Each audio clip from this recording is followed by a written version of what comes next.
ser hijo de Dios, según lo está comentando Juan, no es igual a ser llamado o reconocido entre los hijos de Dios, como es el caso de la justicia que implica Jesús, porque dice, será reconocido como un hijo del Altísimo, o seréis como los hijos del Altísimo. No es que eres en el contexto de naturaleza, sino que serás reconocido de esa manera en el día final, en el juicio. Estamos hablando de un contexto escatológico. Pero cuando tú hablas de los cristianos que ya somos hijos de Dios, como lo presenta el prólogo de Juan, es por el cambio de naturaleza. Porque el prólogo de Juan dice que hemos sido engendrados no por voluntad de carne, sino de Ujú. Dios, por el Espíritu. Entonces, si nacimos del Espíritu, ya no somos primariamente carne, somos primariamente espíritu. Y si somos primariamente espíritu, entonces somos hijos de Dios. La expresión hijo de Dios siempre, siempre, siempre se aplica a aquello que nace directamente de Dios.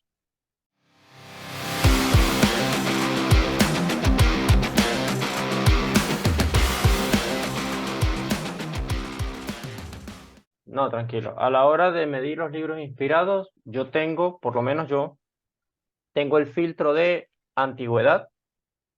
Considero la antigüedad del libro y considero, aparte de la antigüedad del libro, la cantidad de información que el libro me está dando para hilar.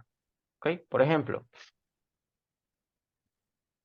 el libro del Génesis es bastante claro en dónde están ocurriendo las cosas. Está diciéndote una ubicación geográfica posible. Por ejemplo, el Golfo Pérsico siempre se ha propuesto para hablar de dónde estaba originalmente el Edén. Con Mesopotamia puedes de hecho encontrar que en esa área ellos creían que existía un lugar llamado Dildún, una especie de isla donde vivían los dioses. Entonces tú empiezas a darte cuenta que hay un paralelo entre Edén y ese lugar. Ahora bien, no solo la antigüedad, sino los elementos del relato. Pero una cosa muy importante es la enseñanza del relato. Tiene que ser una enseñanza que tú puedas comparar. Vamos a decirlo así, yo no utilizaría tanto la expresión cristocéntricamente, pero sí como que esa enseñanza finaliza en el plan eterno de Cristo. Yo como cristiano puedo usar ese filtro. Y tú podrías decirme, no entendí. Cuando tú llegas al libro de Apocalipsis te das cuenta de que Dios quiere restaurar Edén. Dios no quiere restaurar Israel, quiere restaurar Edén. Eso es lo que Él quiere. Quiere restaurar ese gobierno utópico de seres celestiales, humanos, todos juntos habitando con Dios. Entonces, si tú ves que lo que Dios repara al final de los tiempos, según el libro de Apocalipsis, coincide con el problema que surgió en Génesis, entonces el libro del Génesis puede ser fácilmente considerado, porque vas a dar cuenta que la problemática se mantiene, es una problemática con la que todos van a ir de la línea. Es como que alguien, el maestro, en el aula de clase digan, hey, muchachos, ustedes van a hablar sobre... Uy, un ejemplo acá, no sé. Un ejemplo que me venga a la mente. Ustedes van a hablar sobre el águila, ¿ok? Todos. Van a hablar sobre el águila. Ya saben ya. Van a hablar sobre el águila. Me van a hacer una tarea, un ensayo, una ponencia, lo que ustedes quieran. Pero tienen que hablarme sobre el águila, ¿ok? Si alguien por allí se pone a escribir una historia sobre el sapo, la rana, esa persona no hizo la tarea. Esa persona no está dentro de los parámetros que puso el profesor, porque puede ser que 8 personas decidieron ir por escribir el águila es un animal que representa tal, tal, tal, según el país, es el animal nacional de Estados Unidos, por esta razón, que no sé qué. Otra persona decía, bueno, yo voy a hablar de un águila, una leyenda indígena sobre el águila de los indígenas del norte de Estados Unidos que mencionan esto. Otra persona va a decir, bueno, ustedes sabían que el águila aparece representado en esta cultura y esta cultura.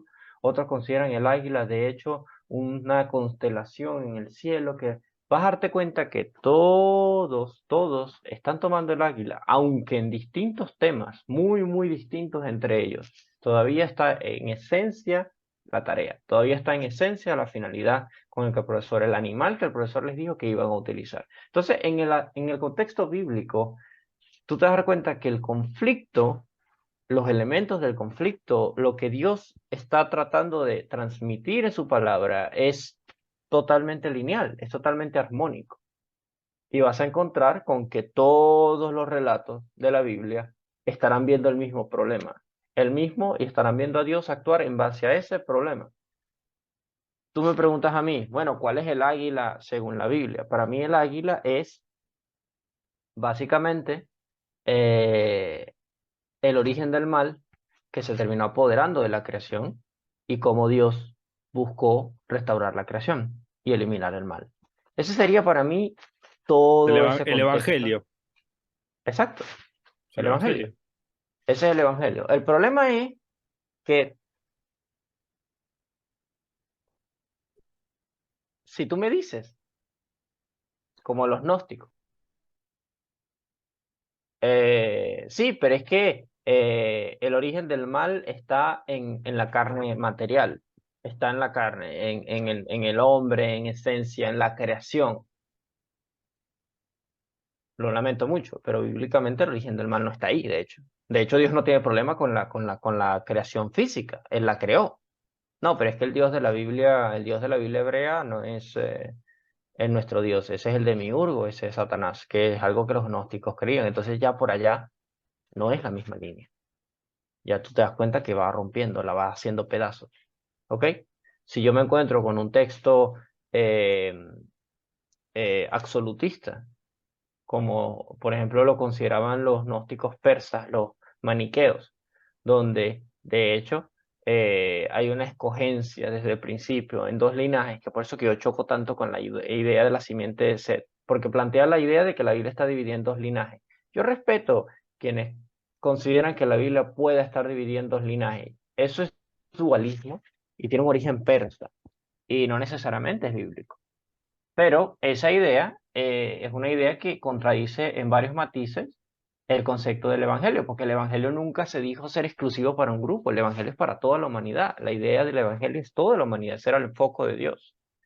Entonces, porque básicamente, volviendo a la raíz, la intención del Evangelio es que el hombre vuelva a ser lo que era Edén, parte del concilio, administrador de la tierra, en un mundo utópico, un mundo donde no va a haber maldad y por lo tanto tampoco va a haber muerte. Eso Yo te sería, diría, como dice, creo que Efesios o Colosenses, la reunión de todas las cosas en Cristo. sí. ¿No? De hecho, sí, a fin de reunir todas las cosas en Cristo. De hecho, en Hebreos, una de las cosas que más llama la atención es cuando dice que hemos sido acercados a la familia de Dios y empieza a mencionar quiénes conforman la familia de Dios. Y nosotros estamos incluidos en la familia de Dios. ¿Qué texto era ¿Cierto? ese? Eso es al final de, creo que es el capítulo 12 de Hebreos. Bueno, también dice Pablo que Jesús es el primogénito entre muchos hermanos. Claro, que somos O nosotros. sea, ser hermano de Jesús es una afirmación fuerte. Sí, que es el contexto de ser hijos de Dios. Ok, el problema es Claro. este. Ellos dicen, no, hijo de Dios es aquel que es justo. No, eso no es ser hijo de Dios. Los judíos llegaron a considerar fuertemente eh, que los hijos de Dios eran, eh, serían llamados hijos de Dios, porque esto es una cosa muy, muy, muy importante. Ser hijo de Dios, según lo está comentando Juan, no es igual a ser llamado o reconocido entre los hijos de Dios, como es el caso de la justicia que implica Jesús, porque dice, serás reconocido como un hijo del Altísimo o seréis como los hijos del Altísimo. No es que eres en el contexto de naturaleza, sino que serás reconocido de esa manera en el día final, en el juicio. Estamos hablando de un contexto escatológico. Pero cuando tú hablas de los cristianos que ya somos hijos de Dios, como lo presenta el prólogo de Juan, es por el cambio de naturaleza. Porque el prólogo de Juan dice que hemos sido engendrados no por voluntad de carne, sino de Mm. Dios, por el Espíritu. Entonces, si nacimos del Espíritu, ya no somos primariamente carne, somos primariamente espíritu. Y si somos primariamente espíritu, entonces somos hijos de Dios. La expresión hijo de Dios siempre, siempre, siempre se aplica a aquello que nace directamente de Dios. ¿Por qué los justos son reconocidos entre los hijos de Dios porque los justos manifiestan otra naturaleza y ese reconocimiento les vale, pero no son en el contexto semítico hijos de Dios por naturaleza, o sea, no entran dentro de la categoría simplemente porque, bueno, eh, es un justo y porque es un justo se le llama hijo de Dios, porque entonces me estarías diciendo literalmente que es por voluntad de carne, porque estas personas Claro. son justas por sus obras, ¿me explico? Ahora, hay quien puede decir también, no me acuerdo si Mateo o la otra genealogía de Jesús postula a Adán como hijo de Dios. Bueno, él fue una creación directa de Dios. Claro. Es en ese sentido, digamos, ¿no? Sí. Ahora, ya que estamos con el tema de la inspiración, quería que abordemos un poquito un texto eh, para ir con este mismo hilado, ¿no? De lo que la sana doctrina pretende que Ujú, realmente no se cumple, digamos. O sea, la sana ujú. doctrina está pretendiendo una explicación del mundo sobrenatural que no se cumple a la hora de vivir la vida sobrenatural y no se cumple a la hora de buscarlo en la Biblia, Hay un ¿no? punto de la sana doctrina que quiero que sea el último que abordemos. Va a ser el que más voy a hablar tendidamente, pero creo que es uno de los puntos más delicados. Y vale la pena mencionarlo. Sé que podría ir en contra inclusive de mí como judeocristiano, pero tengo que mencionarlo, es importante. Dale, Pero vamos primero con tu pregunta. dale. Mira, dice segunda Timoteo ¿Mm? 3:14. Dice, pero persiste tú en lo que has aprendido y te persuadiste sabiendo de quién has aprendido. Y que desde la niñez has sabido las sagradas escrituras, las cuales te pueden hacer sabio para la salvación por la fe que es en Cristo Jesús. Toda la escritura es inspirada por Dios y útil para enseñar, para redarguir, para corregir, para instruir en justicia, a fin de que el hombre de Dios sea perfecto, enteramente preparado para toda buena obra. Y en este texto, por lo general se suele justificar que, desde la zona doctrina obviamente, que desde Génesis 1 hasta Apocalipsis 22 eh, hay inspiración, que plenaria y verbalmente la Biblia está inspirada. Desde ese capítulo hasta ese capítulo, desde ese libro hasta ese libro. Muchos, ya no necesariamente todos, dicen que solamente hay inspiración entre esos dos libros, entre esos dos capítulos. Ahora, no es la única manera de traducir el texto, esta que estoy leyendo acá, que es la Reina Valera. Hay otras Sí, maneras de eso. traducir el texto. Y otras maneras de traducir el texto dicen, esta es la Biblia crítica de Cantera, esto se lo saco a Olia Cordero, que es un traductor bíblico, dice, todo escrito inspirado por Dios es también provechoso para enseñar, para corregir, para enderezar, para educar en justicia. Dice la Nueva Biblia Española de 1976, todo escrito inspirado por Dios sirve además para enseñar, reprender, corregir, educar. El Nuevo Testamento de Luis Alonso Scheckel dice, y Juan Mateos dice, todo escrito inspirado por Dios sirve además para enseñar, reprender, corregir. La Biblia Pellita dice, toda escritura que ha sido escrita por el Espíritu es provechosa para enseñar, para amonestación, etc.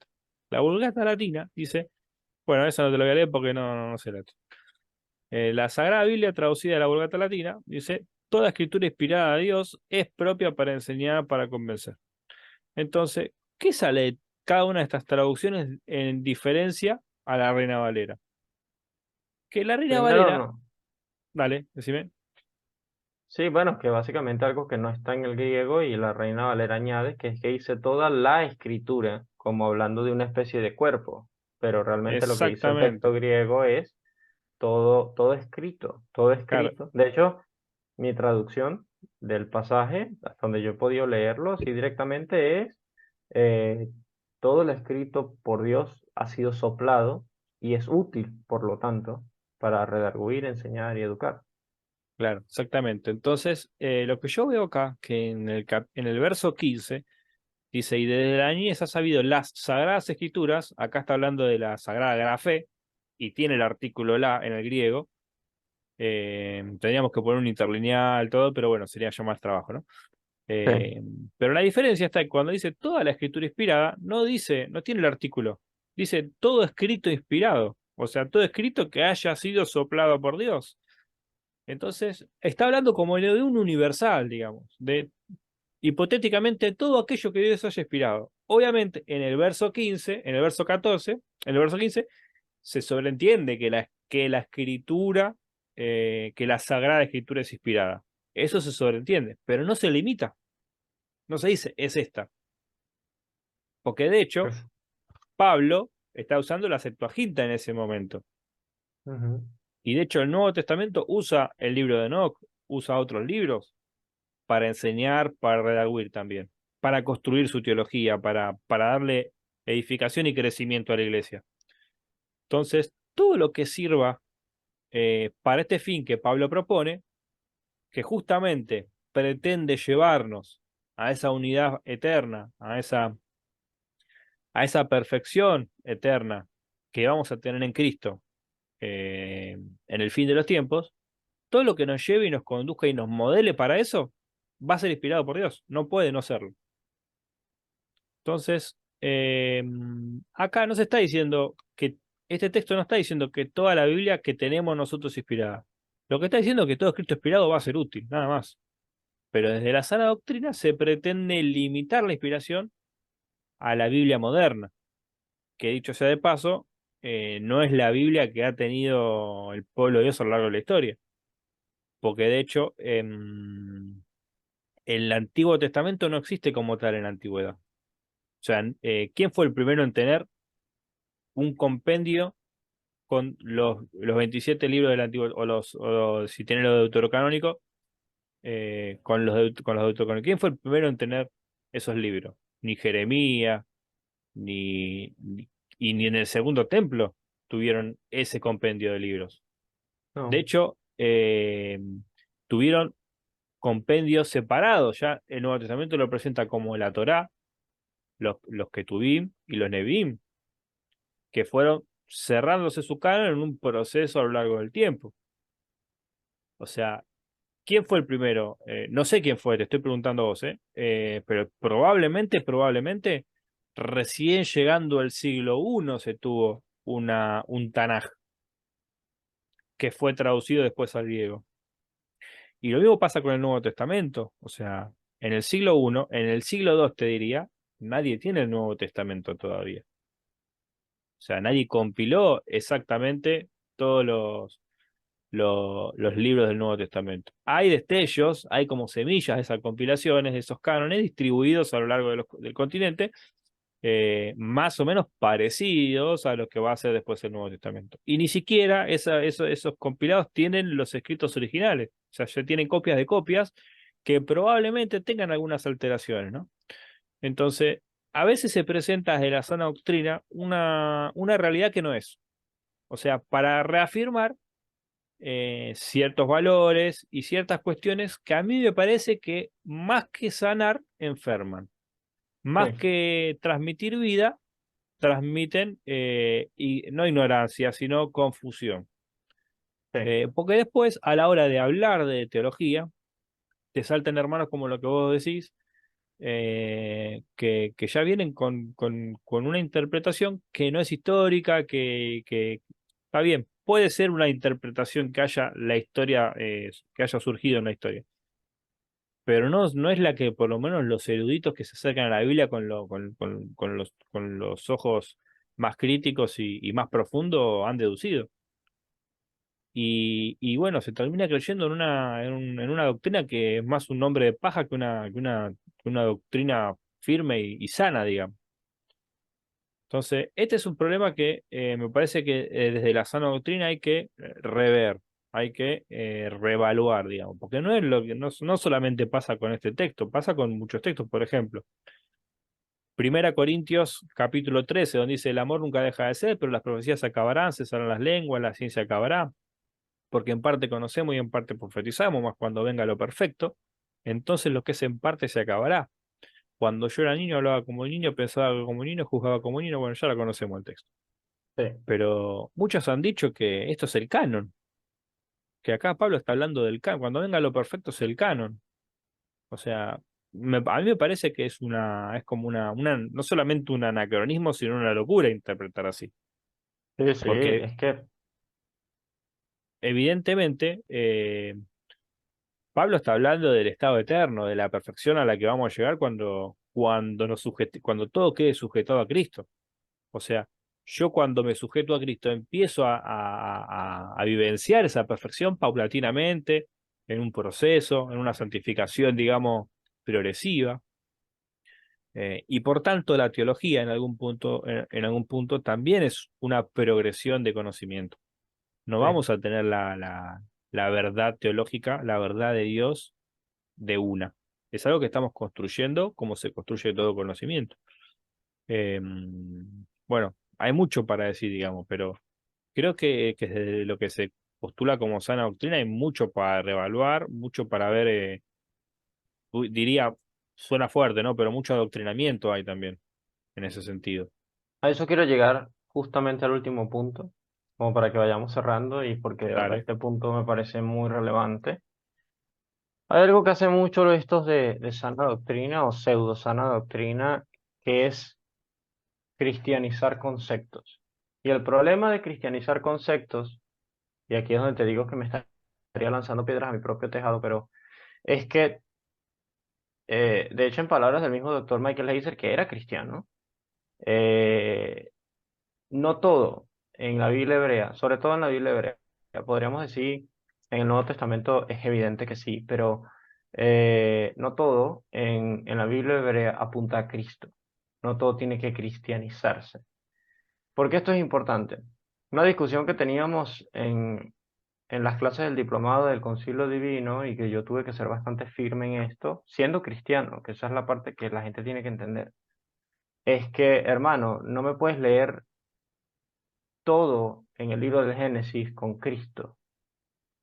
Y había gente que me miraba y me decía, hermano, pero usted ha dicho esto en otros chats. Usted dice entonces que las cristofanías del Viejo Testamento ya va. ¿Qué? No, las cristofanías en el Viejo Testamento, y le digo, ¿cuál es cristofanía? Bueno, las del ángel de Yahvé, hermano.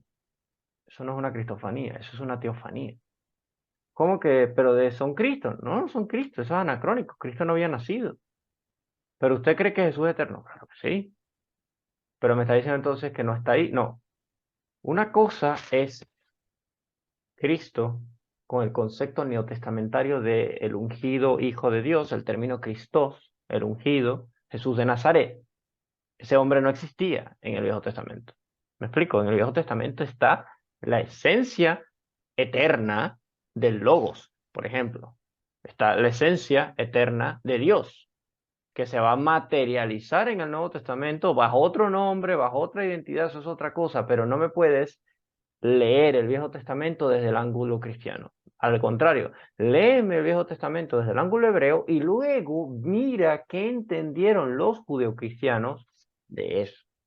Los judeocristianos no están cometiendo un anacronismo por cuanto ellos están identificando a Dios con Jesús, que es muy distinto.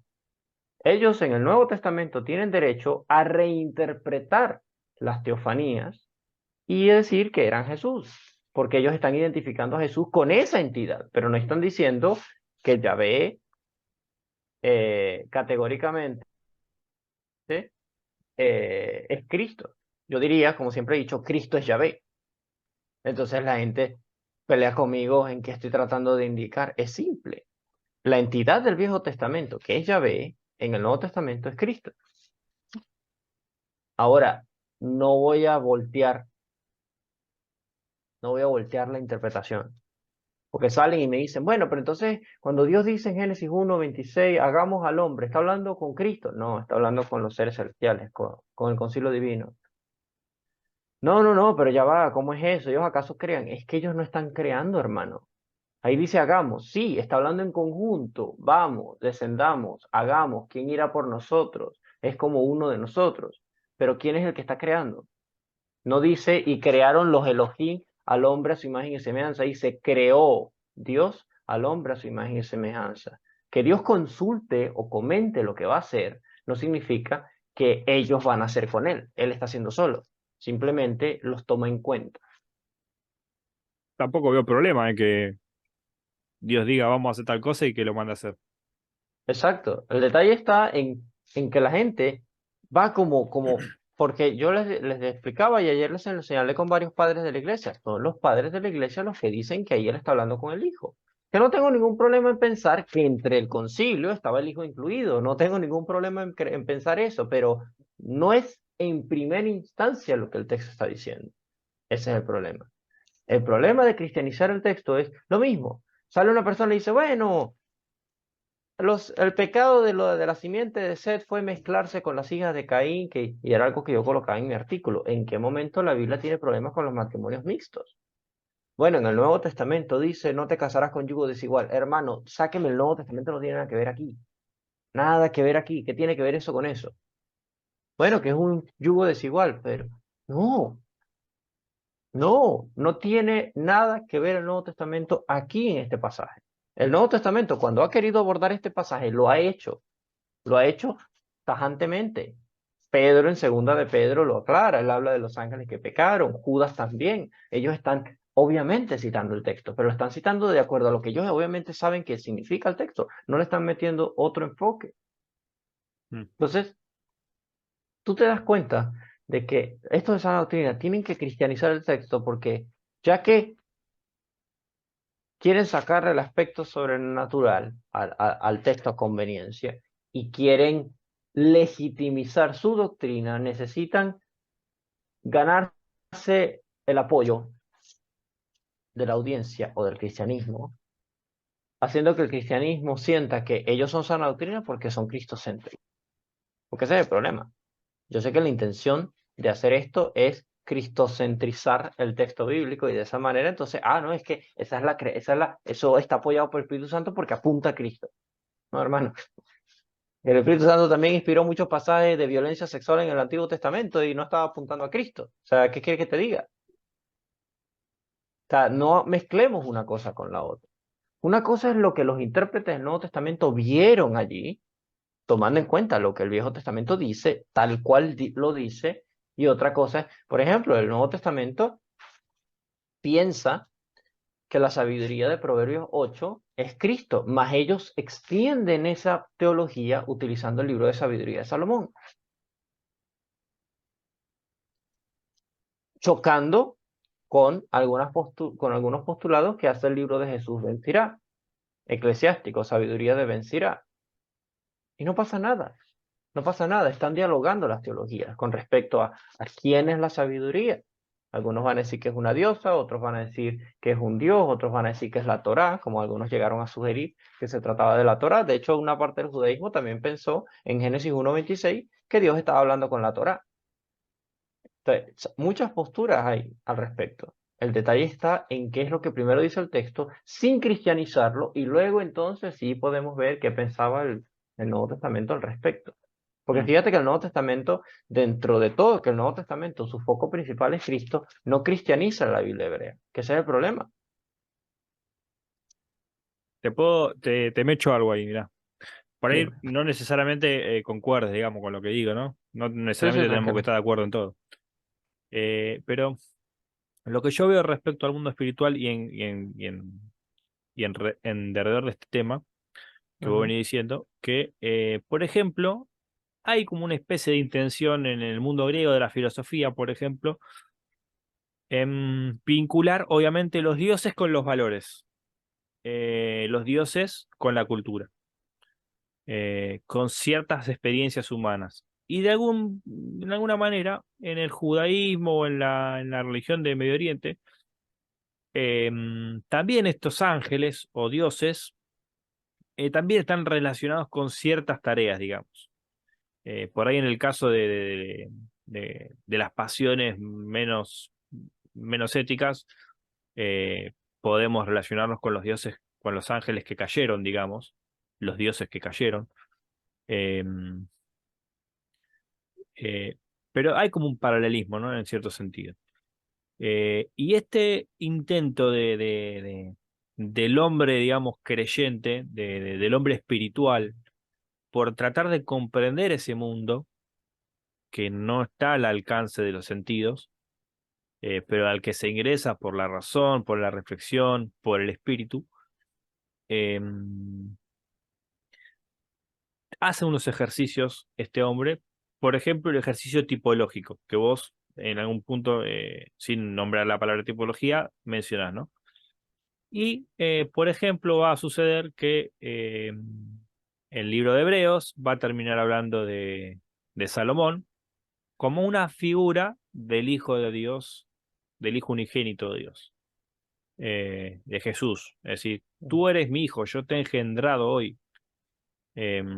Siéntate a mi diestra hasta que ponga por enemigos a tus enemigos por estado de tus pies, etcétera. Y en ese texto de Hebreos, el autor de Hebreos captura muchas cosas muchas promesas que se le da a Salomón y se las aplica a Jesús. O sea, hace de Salomón un tipo de Jesús. No quiere decir que en Salomón estaba Jesús, obviamente que no.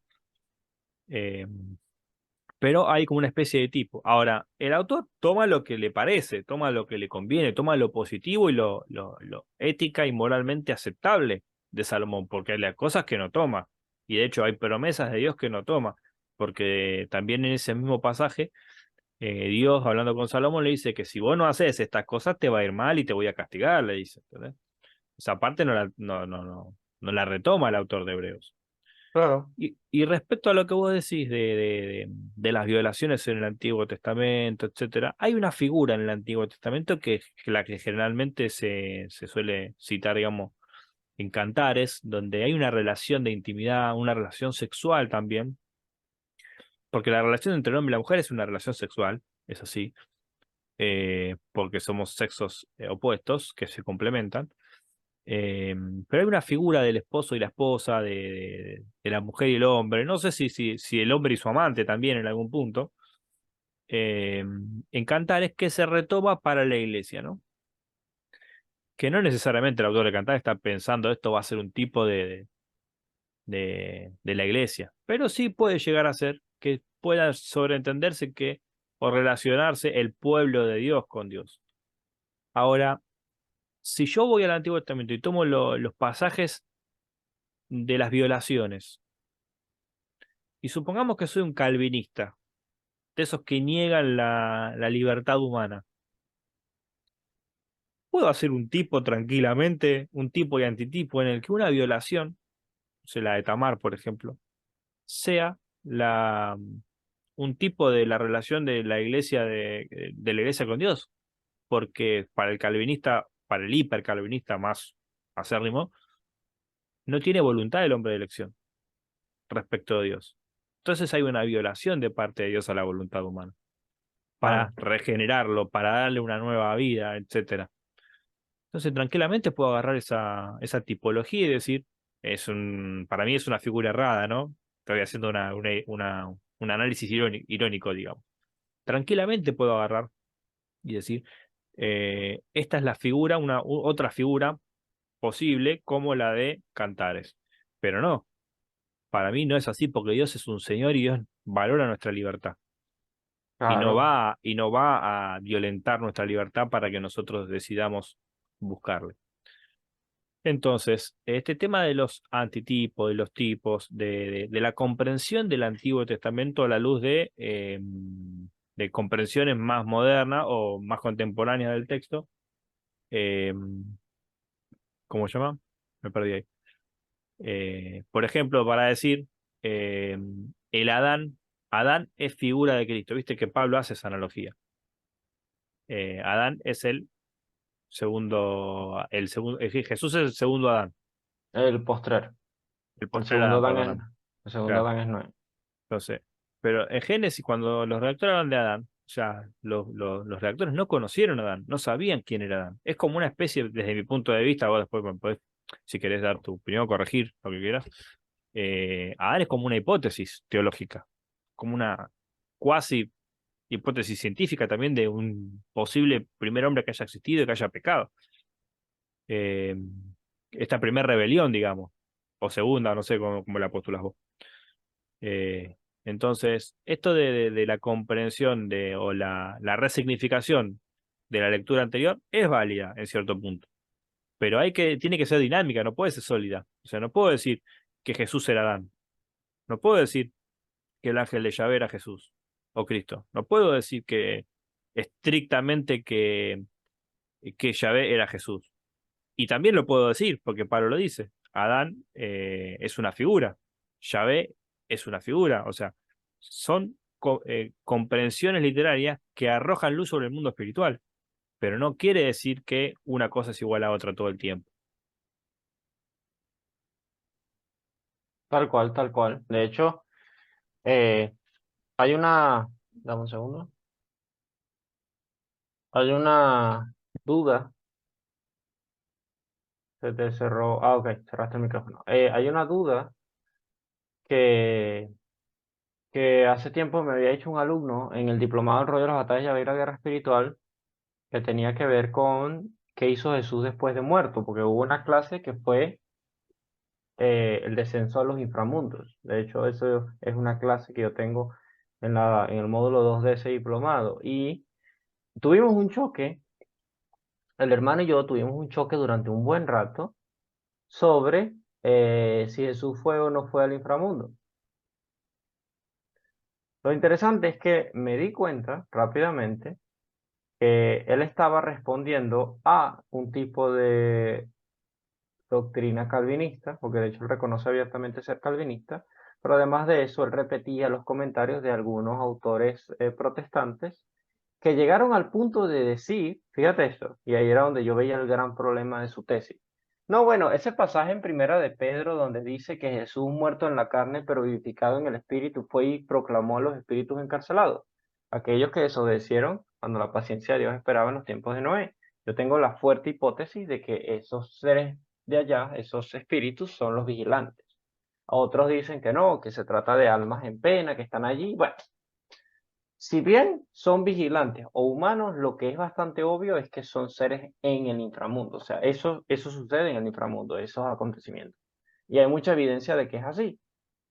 El problema es cuando este hermano dice que no, que Jesús cuando estuvo muerto en la cruz, él no bajó nunca al inframundo, nunca fue al infierno. Que así que se lo acepto, se lo respeto, no estoy de acuerdo, pero entonces él me dice que él se va por una hipótesis de que en realidad Jesús es Noé.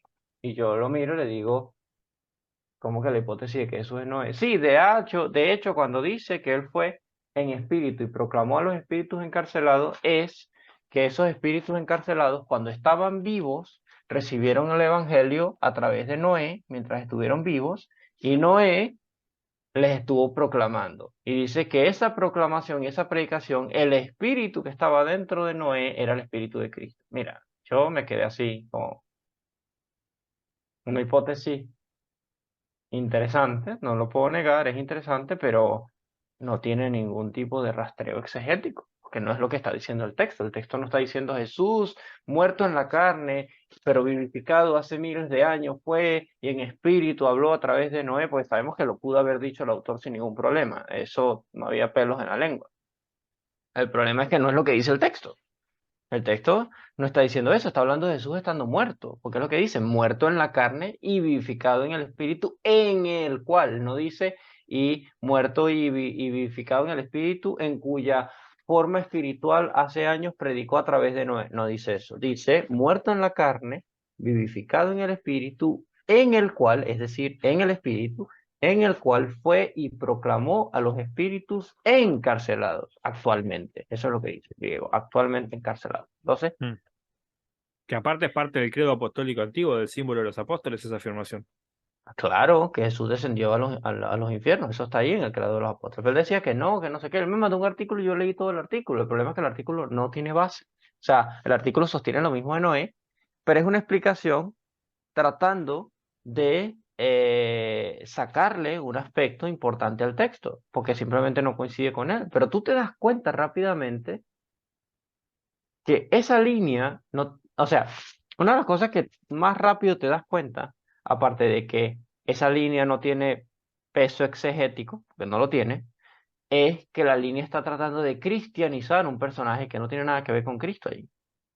De hecho, la única ocasión en donde se relaciona a Noé con Cristo es cuando dice que el arca se utiliza como arquetipo de la Mm. salvación que nos salva del juicio. O sea, el arca salvó unas 8 almas, así como Cristo es quien nos salva a través del juicio. O sea, ese es el arquetipo. En dado caso, no es Noé. Noé nunca fue el arquetipo. Era el arca donde estaba Noé. Ese sí era un Mm. arquetipo.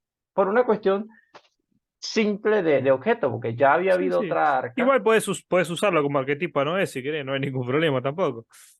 Podría, pero te das cuenta que los autores bíblicos no lo vieron necesario, porque Mm, Noé no tenía realmente mucho que ofrecer para poder tipificar a Jesús. claro. El arquetipo más fuerte para ubicar a Jesús en el Nuevo Testamento siempre ha sido Melquisedec.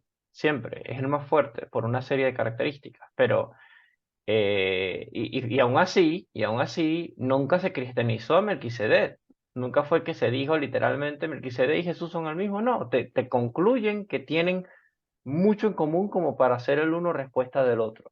Mm, Pero nunca te dicen categóricamente Él es Él y Él es Él. Y con Jesús nunca lo hace. Nunca dicen Él es el Dios del Viejo Testamento. No, Jesús afirma ser preexistente y por lo tanto ser Dios. Pero no debemos caer en el punto de pretender que Él estaba diciendo, yo hablé a través de Moisés, yo hablé... No, nada de eso. Porque el problema, volvemos, es que aunque somos creyentes, perdemos de vista el contexto literal del pasaje, lo que el pasaje está mm. tratando de decir en su contexto. Y listo.